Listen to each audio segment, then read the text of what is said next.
Punto Bonito. Maikling komentaryo sa mga isyong napapanahon, pupuntuhan. Mga isyu ng katiwalian, pupuntuhan. Mga hinaing ng bayan, pupuntuhan. Kasama ang may kakaibang punto, si Nino Bonito Padilla sa Punto Bonito. Sugbo, Kabisayan, Mindanao, Pilipinas, kalibutan, maayong buntag. Muatubang na kuno sa impeachment court ang punong maestrado para ipahimakaka ang tanang mga akusasyon batok kaniya. Ubos sa usa ka kondisyon, kinahanglan na muatubang usa ang mga tao nga nakakusa sa iyaha didto sa ombudsman. Kusog mga igalang mga hungihong niyatong niaging mga adlaw, di ako ni $10 million account si Corona nga una nang giangkon mga igala ang existence niya ni sa usa sa mga opisyal sa PS Bank. Pero hangtod karon, gi-deny gihapon kini sa campus mga Corona. Diyag iladlad na unta kini sa publiko, gibara kini pinaagi sa usa ka TRO sa Supreme Court hangtod sa wa pa ma-resume ang impeachment.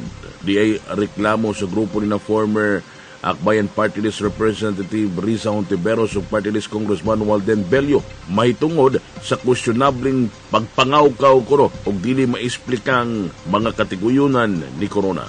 Dili masabtan ang taktika sa depensa. Matod sa uban, inantigo ang mga legal maneuvers sa mga abogado ni Corona ug lisod kining basahon.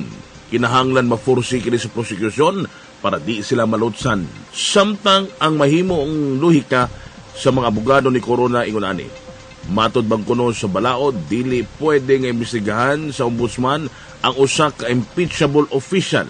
Kinahanglan na mahawa usa kini sa pwesto para adunay jurisdiction ang ombudsman ug makasuhan sa nila sa sandigan bayan.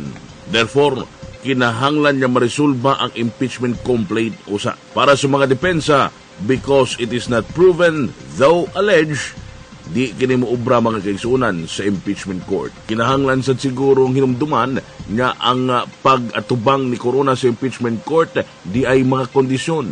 Mao kana ang pag-atubang sad sa mga kaubanan ni Risa Hontiveros.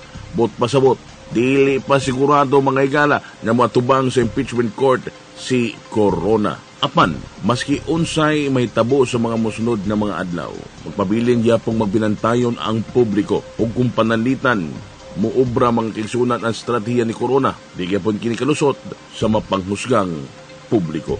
Kung dito ergusom, ako akong pulong o akong pulong makumbaruganan, panaglit-man kamoy na sakitana, kana nagpasabot na kamoy sadaan.